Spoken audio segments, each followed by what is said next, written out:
Friends, continuing chapter number 4, we are moving to next section of the chapter. In the first section of the chapter, we dealt with, we started with Oersted observation, in which Oersted had proved that whenever current passes through a wire, always a magnetic field is produced. Okay, so whenever current passes through some wire, always a magnetic field is produced. वो magnetic field कितना होता है? यानी its intensity formula we had obtained using Biot-Savart's law and Ampere-Circuital law. तो first part में हमने लिया है current passing to the wire generates magnetic field. कितनी मैग्नेटिक फील्ड होगी वो फॉर्मूला लिया. पहले तो बायो-सावर्ट्स और एम्पियर-सर्किटल लॉ, फिर उन दोनों का यूज करके we to 4 cases, that is magnetic field intensity due to a circular loop, magnetic field intensity due to straight conductor, magnetic field intensity due to solenoid and magnetic field intensity due to toroid. ये सारे case में हमने magnetic field intensity obtain किया. कितनी field strong है, magnetic field strength obtain किया. अब second section में हम क्या करेंगे? In second section will be taking a pre existing magnetic field, यानी पहले से एक मैग्नेटिक फील्ड एग्जिस्ट करता है, उसके अंदर कोई करंट कैरिंग वायर को रखा हो तो कितना फोर्स लगेगा. करंट कैरिंग वायर या फिर करंट पास हो रहा मतलब चार्जेस मूव करें तो मूविंग चार्ज पे कितना फोर्स लगता है when it is moving in some magnetic field. यानी अब जो केस लेंगे उसमें magnetic field is already existing. prevailing magnetic field, if a charged particle on an or a current carrying wire is placed, then how much force acts on it. So from now onwards we'll be talking about force. So first section we were obtaining magnetic field intensity, now we'll be obtaining magnetic force. क्यों? क्योंकि magnetic field के द्वारा कितना force लगता है उसकी बात करेंगे. Now here we start the section 2 with Ampere's observation. ये लोग ऑब्जर्व करते हैं और तकलीफ खड़ी होती है. सबसे पहले ऑयस्टेड ने ऑब्जर्व किया तो लगभग 30% चैप्टर हो गया. अब एम्पियर ऑब्जर्व करेगा तो अगले 4 लेक्चर तक चलेगा. एम्पियर ने ऐसा क्या ऑब्जर्व किया? तो Ampere did an experiment. He took 2 wires, very long wires, kept them parallel to each other. पहले इनमें करंट सेम डायरेक्शन में पास किया. इन 2 mutually parallel very long wires, current I1 and I2 are passing in same direction. So he found that both the wires are attracted towards each other. The wires bend like this. Both the wires get attracted towards each other. Bend होते हैं sir. दूसरी बार उसने क्या, second set of experiment में उसने क्या किया, वही दो parallel wire. Now he passed the current in opposite direction, I1 and I2. He found that both the wires move away from each other. यानी कि रिपल्जन हो रहा है. When currents are in same direction, the wires are attracted. Currents are in opposite direction, wires are repelled. अजीब सी घटना थी. Ampere found that when current is passed through 2 mutually parallel very long wires kept near each other, if currents are passed in same direction, then wires are attracted towards each other. ये wires एक दूसरे की तरफ attract होते हैं, and अगर current opposite direction है तो wire repel होते हैं एक दूसरे से. ये देखने को मिला. He tried to justify this कि why this must be happening.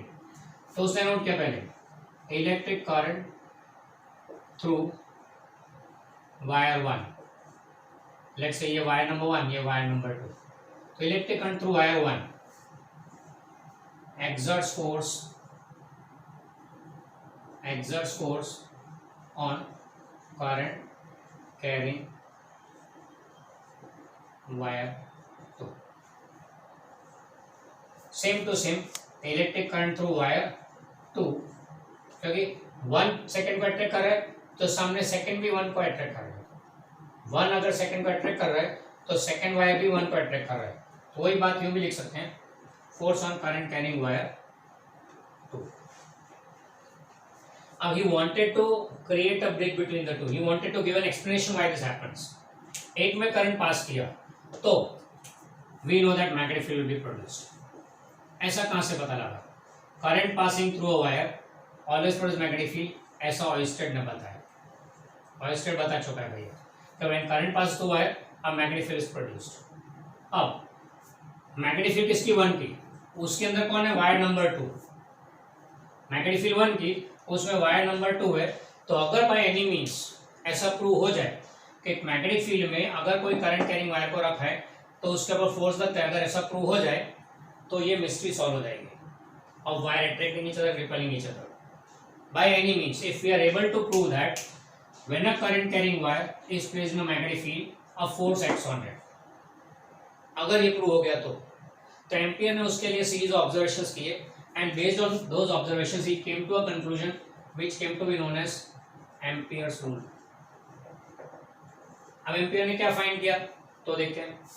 Suppose there is a uniform magnetic field, a uniform magnetic field of intensity B bar. इस मैग्नेटिक फील्ड में एक वायर रखा हुआ है which is carrying current I. A wire is placed carrying current आई। अब इस wire का एक छोटा सा एलिमेंट ले लेते हैं, करंट एलिमेंट, यानी हो जाएगा आई डी एल बार। तो उन्होंने क्या देखा एम्पियर ने, from a series of experiments he found that a current carrying element placed in a magnetic field experiences some force. कितना फोर्स, तो उसको स्टेटमेंट देते, force acting on a current on an electric current element placed in uniform magnetic field of intensity B bar is given as, छोटे से element पे छोटा सा force d F bar is equal to I d l bar cross B bar. ये formula मिला हुआ। Force acting on a current element due to uniform magnetic field is d F bar equal to I d l bar cross B bar. छोटे element के लिए इसी को extend करके for a straight wire, straight wire can be taken as an element itself. For a straight wire, force F bar experienced due to magnetic field is IL bar cross B bar. IL bar cross B bar. यानी हुआ क्या कि when a straight wire carrying current I is placed in uniform magnetic field, उसका length L है magnetic field में, तो उसके ऊपर कितना फोर्स लगेगा IL bar cross B bar. ये फोर्स का मैग्नीट्यूड कितना, मैग्नीट्यूड ऑफ दिस फोर्स, तो that is F is equal to ILB cross product है तो sine theta, where theta is angle between wire and the magnetic field. Theta is angle between the wire current element and the magnetic field. ये हो गया magnitude. And इसका direction कौन सा, तो direction तो क्रॉस प्रोडक्ट वाला, inner direction perpendicular plane form by A bar in B bar, यानी इन दोनों वेक्टर से बनते हुए प्लेन के परपेंडिकुलर डायरेक्शन में करंट यूज आ रहा है, मैग्नेटिक फील्ड यूज आ रहा है, तो दोनों करंट देखो उसके लिए you can use right hand thumb rule, you can use right hand thumb rule, right sorry direction के लिए will take right hand palm rule. क्या बोलता है, stretch the right hand palm in such a way that fingers thumb in the direction of current and fingers in the direction of magnetic field. Stretch the right hand palm such that thumb in the direction of current, fingers in direction of magnetic field. तो direction with the palm faces, palm किस तरफ face कर रहा है, अभी ऊपर की तरफ है इस केस में, तो direction in with the palm faces that gives the direction of the force. ये डायरेक्शन फोर्स का हो गया। अब इधर देखें तो इस केस में कैसा है, मैग्नेटिक फील्ड की डायरेक्शन में फिंगर सकती, thumb in the direction of current, तो फोर्स कैसा होगा, किस तरफ पाम फेस करे, टुवर्ड्स द इनसाइड, तो परपेंडिकुलरली टुवर्ड्स द इनसाइड। इस पर्टिकुलर केस में परपेंडिकुलरली टुवर्ड्स द इनसाइड, यानी फोर्स का डायरेक्शन ही होगा परपेंडिकुलरली इनवर्ड। यानी वैसे बोलो तो क्रॉस प्रोडक्ट कैसे, perpendicular to plane form by IDL bar and B bar, IDL bar and B बार से बनते हुए प्लेन के परपेंडिकुलर डायरेक्शन में you can use right hand palm rule for it. Okay, तो इसका मतलब ये हो गया कि कोई एक करंट कैरिंग वायर अगर मैग्नेटिक फील्ड में रखा हो तो उसका फोर्स लगेगा एंड दैट फोर्स का direction will given by right hand palm rule. Fine, अब आते हैं आपके एम्पियर के ऑब्जर्वेशन पे। क्या कहानी थी, वन में करंट पास हुआ, उसके कारण मैग्नेटिक फील्ड जनरेट हुई, वन में करंट जो पास हुआ उसके कारण मैग्नेटिक फील्ड जनरेट हुई, उस मैग्नेटिक फील्ड में second wire is present. In magnetic field of first wire second wire is present, तो force will act on this current and second wire is carrying current. अगर मान लो यहाँ current नहीं flow होता, if this current would not have been there, तो force कितना होता, ये करंट को जीरो ले लो, तो फोर्स भी जीरो हो जाएगा। तो करंट कैरिंग वायर है इसीलिए फोर्स लग रहा है। अगर वायर रखो मैग्नेटिक फील्ड में, करंट नहीं फ्लो होगा तो forget it, nothing will happen. बराबर है, सिंपल वायर रख दो विदाउट एनी करंट तो nothing will happen. If current carrying wire then only force acts. तो फर्स्ट वायर के मैग्नेटिक फील्ड में second wire is a current carrying wire, तो definitely उस पर फोर्स लगेगा। बराबर है, हो गया कनेक्शन। मैग्नेटिक फील्ड में करंट कैरिंग वायर रखा हुआ है 2, इससे उसका फोर्स लग रहा है। एंड ये किससे बताया, एम्पियर के रूल पर से। सेम कहानी रिवर्स भी है कि सेकंड वायर में करंट पास हो रहा है, उसके कारण मैग्नेटिक फील्ड जनरेट होगी एंड उस मैग्नेटिक फील्ड में करंट कैरिंग वायर 1 है, तो 1 के ऊपर फोर्स लगेगा। ओके, सेकंड वायर की मैग्नेटिक फील्ड उसमें वायर 1 है तो उसके ऊपर फोर्स लगेगा।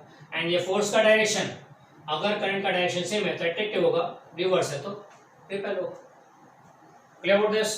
तो एम्पियर का observation explain using amperes rule. अब ये अट्रैक्टिव होगा कि रिपल्सिव होगा, कैसे पता लगेगा? एंड ये फोर्स कितना है? तो next we go for deriving the force acting between these two wires. ये दोनों current carrying wire I1 I2 के बीच में फोर्स कितना लग रहा है उसका फॉर्मूला ऑब्टेन करते हैं, and from that formula itself we will be able to prove that if the currents are in same direction the force will be attractive, if opposite direction then repulsive. Okay,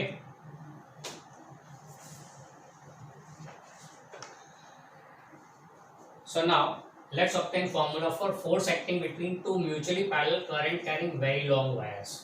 Now here you are given two wires, let's say wire 1, this is wire number 1 carrying current I1, and there is wire number 2 carrying current I2. Let's say right now they are in same direction. तो ये situation दोनों wire है. Now let us suppose a coordinate system such that wire number 1 lies on x axis. ये wire number 1 is lying on x axis. थोड़ा मोटा बताते हैं wire को. And this is a y axis. ये original है, ये z axis. Wire very long है, इसलिए it's not that it is up to this end only, ये वायर लॉन्ग वायर. अब ये दो वायर के बीच में लगने वाला फोर्स फाइंड करना है. Let's write now do one thing. Let's say force exerted by 1 on 2. Let's obtain force exerted by 1 on 2. Now कहानी में सबसे पहले current passing through wire number 1 will produce a magnetic field and that magnetic field will be given by magnetic field intensity due to इन दोनों के बीच का perpendicular distance suppose y बोल देते हैं. Let's say r, perpendicular distance r, दोनों के बीच का परपेंडिकुलर डिस्टेंस r है. तो due to wire carrying current I1 at a distance r above the wire. अभी कहाँ पे पॉइंट अबोव द वायर, यानी ये वायर का करंट मैग्नेटिक फील्ड इंटेंसिटी का फॉर्मूला. तो due to very long wire the formula for magnetic field is μ0 I1 upon 2 pi r. ये हमने आगे ऑब्टेन किया था using ampere circuit law. Wire के current magnetic field intensity at a distance r, current I1 pass हो रहा है. अब इसका वेक्टर फॉर्म लेते तो B1 बार. तो डायरेक्शन क्या होगा इस मैग्नेटिक फील्ड का? इधर at point P here, point P on the wire I2. Okay, क्या आएगा ये वो देखते हैं. यहाँ पे डायरेक्शन, तो उसके लिए direction of magnetic field intensity due to wire number 1. तो उसके लिए we use right hand thumb rule such that we hold the wire in the right hand such that the thumb is in the direction of current, thumb in the direction of current. ये wire पकड़ा है, ये I1 wire, ये wire 1 है which is carrying current I1, ये direction में. तो यूँ पकड़ लिया. Fingers enveloping the wire gives the direction of the force, magnetic field intensity. Fingers enveloping the wire gives the direction of magnetic field intensity. हमें point कहाँ पे है? वायर से ऊपर. तो वायर के ऊपर देखें तो मैग्नेटिक फील्ड परपेंडिकुलरली आउटवर्ड आ रही है. ओके, वायर के ऊपर the fingers are coming perpendicularly outward. तो डायरेक्शन कौन सा हो गया फोर्स का? आउटवर्ड. आउटवर्ड मतलब कौन सा डायरेक्शन? X Y. तो ये तीसरा जेड एक्सिस का डायरेक्शन हो गया, यानी कि के क्या. तो direction of magnetic field intensity eight point P above the wire is positive Z axis and that is के. ओके, ये हो गया मैग्नेटिक फील्ड ड्यू टू 1. अब अकॉर्डिंग टू एम्पियर्स रूल, जब हमने थोड़ी देर पहले पढ़ा, force on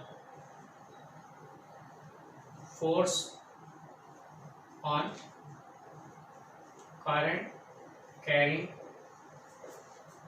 wire 2 due to B1 बार.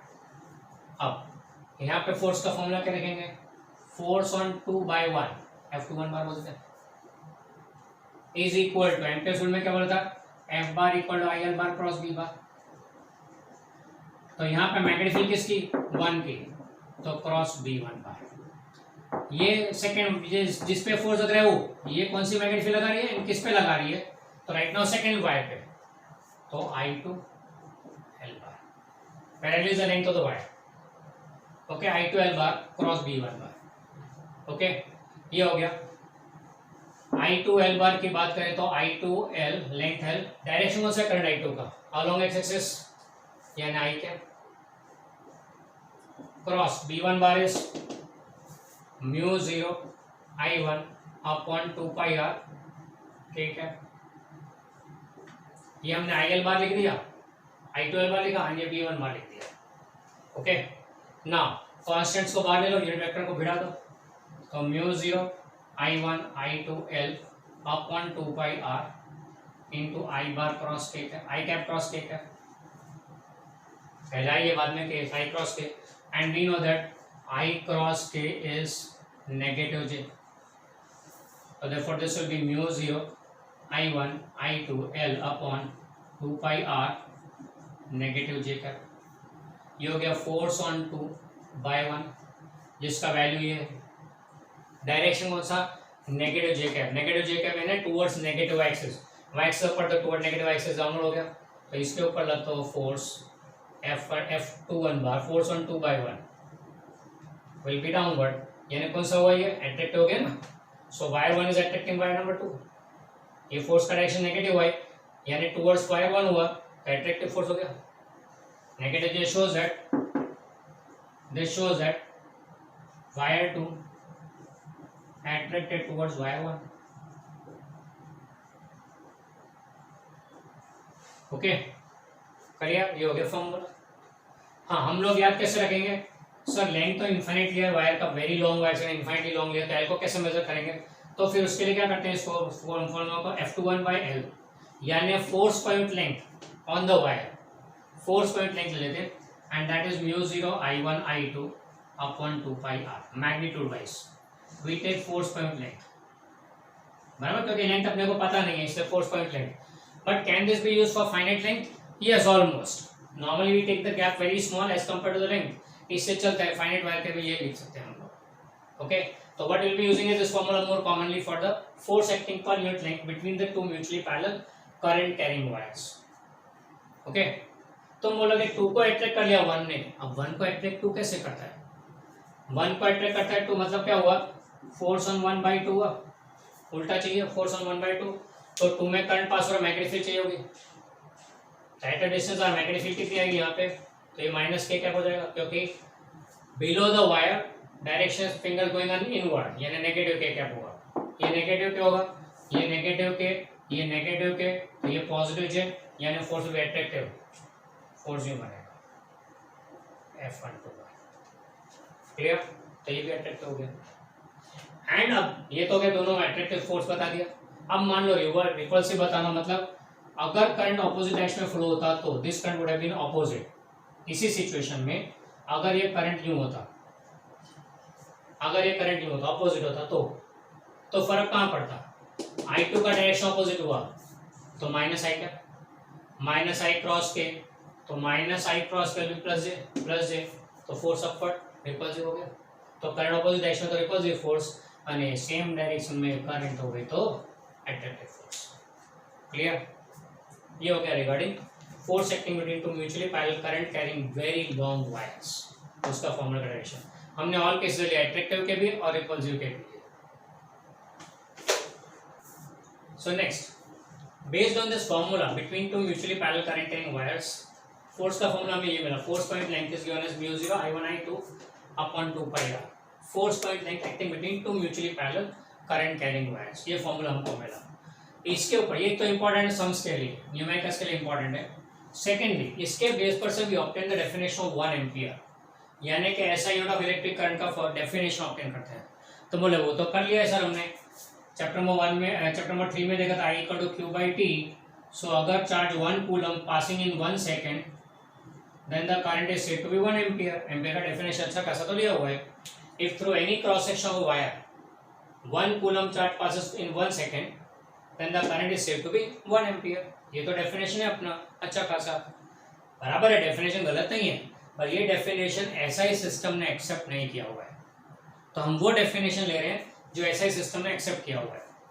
तो हम लोग एसआई सिस्टम ने एक्सेप्ट किया, मतलब 11th में चैप्टर नंबर 2 किया था हमने, उसके अंदर हमने एसआई यूनिट्स डिफाइन किए थे, टेबल बनाया था। याद होगा उसमें पहला मीटर, दूसरा किलोग्राम, तीसरा सेकेंड और फिर चौथा एम्पियर लिया था यूनिट, ऐसा यूनिट बराबर है। इलेक्ट्रिक करंट का यूनिट एम्पियर लिया था, तो वो एम्पियर का डेफिनेशन वहां पे था, और we skipped it. Why? Because it was just for information only in 11th standard, उसको स्किप किया था। यहाँ पे हम वो ऑब्टेन कर रहे हैं डेफिनेशन। वहां अगर पढ़ा होता तो भी कुछ ख्याल नहीं आता, सिंपली बिना समझे क्रैम करना पड़ता। But right now we are seeing how this formula, how this definition came into existence. तो उसके लिए इस फॉर्मूला पर से वो डेफिनेशन लेते हैं। कैसे? कंडीशंस ली हुई देखो, if I1 equal to I2, दोनों वायर में सेम करंट पास हो रहा है, इक्वल करंट पास हो रहा है, दोनों के बीच का डिस्टेंस 1 यूनिट, फिलहाल ऐसा ही सिस्टम ले रहे हैं तो 1 मीटर लेते हैं, लेंथ को 1 मीटर ले लेते हैं, तो फोर्स क्या आएगा? In this condition force F will be equal to μ0 upon 2 pi. μ0 we know very well, magnetic permittivity, that's 4 pi into 10⁻⁷ upon 2 pi, तो दैट्स 2 into 10⁻⁷ न्यूटन, बराबर है। अगर ये इस कंडीशन में इतना फोर्स लगता है दोनों वायर के बीच में, then current passing through each of them is said to be 1 ampere. तुम I1 I2 को 1 एम्पियर ले लो तो ही ये पॉसिबल होगा, take it as 1 ampere, I1 I2 equal to 1 ampere. ये कंडीशन लोगे तो ही करंट 1 एम्पियर आएगा, नहीं तो नहीं आएगा। तुम बोलोगे नहीं दूसरा कॉम्बिनेशन हो सकता है सर, एक को 2 ले दूसरे को 1 ले, तो दोनों इक्वल नहीं है, एक को 2 ले लो दूसरे को 0.5 ले लो तो हो गया 1 एम्पियर, नहीं तो इक्वल नहीं होंगे। तो as per the definition given by SI system, अब डेफिनेशन क्या बोलता है देखो, if force acting per unit length, if force acting per unit length between two mutually parallel very long wires carrying equal currents and separated by 1 meter distance, फिर से एक बार, if force acting per unit length between two mutually parallel wires carrying equal current and separated by 1 meter distance is 2 into 10⁻⁷ Newton, then current through each wire is said to be 1 ampere. This is how 1 ampere is defined. Exam में हमें क्या है, हमारे लिए क्या important है, ये 1 mark के MCQ में भी आ सकता है, ये 1 मार्क के क्वेश्चन में भी आ सकता है, 1 मार्क शॉर्ट क्वेश्चन में भी आ सकता है। It can be a part of derivation, define 1 ampere, derivation 2 mark का था, साथ में 1 मार्क के लिए एम्पियर का डेफिनेशन ज्वाइन कर लेगा। तो it can be anywhere, it's one of the very very important definition we have to keep in mind. तो SI सिस्टम का जो डेफिनेशन 1 एम्पियर का रिफर किया SI सिस्टम में वो यही है। अगर चाहें तो 11th की बुक खोलो, सेकेंड चैप्टर में SI सिस्टम दिया हुआ है, उसके अंदर एम्पियर का डेफिनेशन दिया होगा, जस्ट गो थ्रू दैट। शायद आगे नहीं दिया हो तो अपेंडिक्स में उन्होंने रिफर किया होगा, go to this appendix and there you have the definitions, तो वहाँ जाके देख लेना, यही वर्डिंग मिलेंगे आपको। Okay, so that is defining 1 ampere, that is SI unit of electric current. हाँ, 1 एम्पियर का डेफिनेशन पूछा हो तो आप 3rd चैप्टर का भी लिख सकते हैं, पर अगर स्पेसिफिकली बोले कि define SI unit of electric current, हुआ तो 1 एम्पियर है, पर डेफिनेट SI सिस्टम का नाम दिया हो तो you write this definition compulsorily, वो नहीं चलेगा। हाँ, if SI system is not mentioned then you get a benefit of doubt and you can write the definition of chapter number 3 which is more easier. पर SI system word मैन, SI system अगर mention किया है तो you have to go for this definition only. Okay,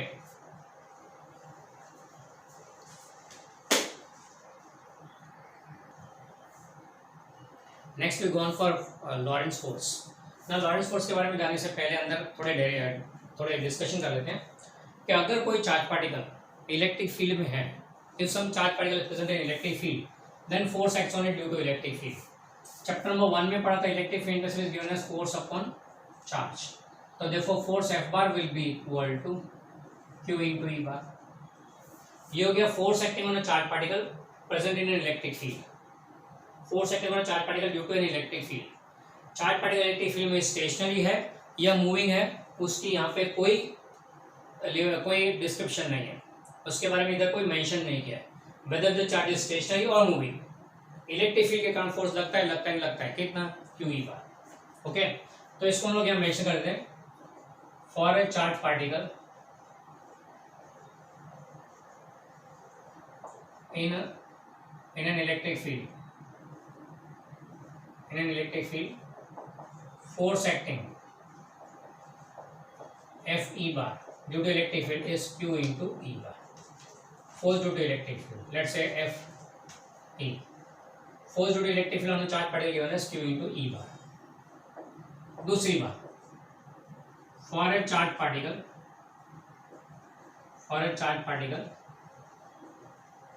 moving in a magnetic field.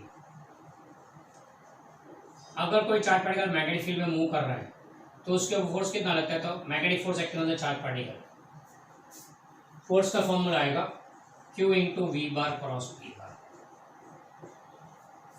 इसका derivation हमारे syllabus में नहीं है, इससे हम लोग उसको नहीं ले रहे, डायरेक्टली फॉर्मूला एक्सेप्ट कर रहे हैं। यहाँ पे Q is the charge on the particle, V is the speed by which, velocity by which it is moving, and B is the magnetic field intensity.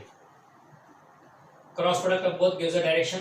इधर इस केस में मैग्नीट्यूड कितना होगा, मैग्नेटिक फोर्स का मैग्नीट्यूड कितना होगा, Fm equal to QVB sine theta.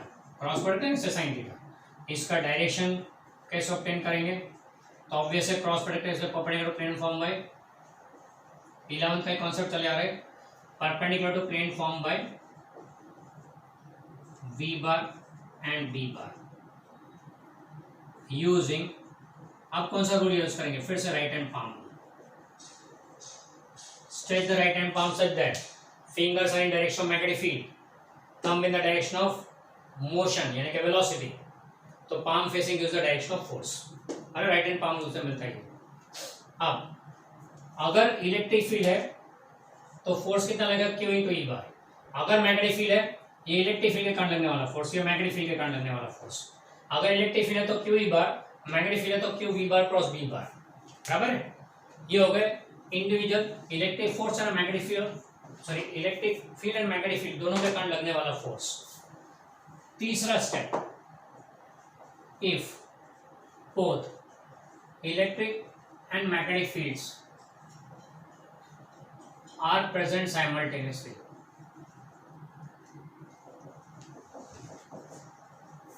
if both are present simultaneously and the charge particle is present, so what will happen? So when both electric and magnetic fields are present simultaneously, in that case the resultant force acting will be, दोनों force लगेंगे, एक तो electric field का force लगेगा और दूसरा magnetic field का force लगेगा। अगर दोनों फील्ड प्रेजेंट हो साइमल्टेनियसली, वही चार्ज पार्टिकल अंदर से पास हो रहा, both electric and magnetic fields are present simultaneously, in that case the resultant force acting on the charge particle will be equal to vector sum of both the forces, यानी कि formula बनेगा Q into E bar plus Q into V bar cross B bar. Okay, Q E bar plus Q into V cross B, Q यहाँ से common निकलेगा and what remains E bar plus B cross B. तो ये जो force हो गया, ये force कब लग रहा है, in case when both the electric and magnetic fields are present simultaneously. When both the electric and magnetic fields are present simultaneously, the resultant force acting is this one, and this resultant force is called Lorentz force. This resultant force is called Lorentz force. So Lorentz force क्या है? It is the force acting on a charged particle when it is moving in electric and magnetic field simultaneously. दोनों field simultaneously present हो तो moving charge के लिए, बराबर है। अगर चार्ज स्टेशनरी है तो V0 हो गया, तो no magnetic force, electric force लगेगा, स्टेशनरी चार्ज में V0 हो, so no magnetic force, only electric force will act, भले दोनों प्रेजेंट है तो। पर मूविंग चार्ज होगा तो electric as well as magnetic field, magnetic force both will act, and that resultant force is called Lorentz force.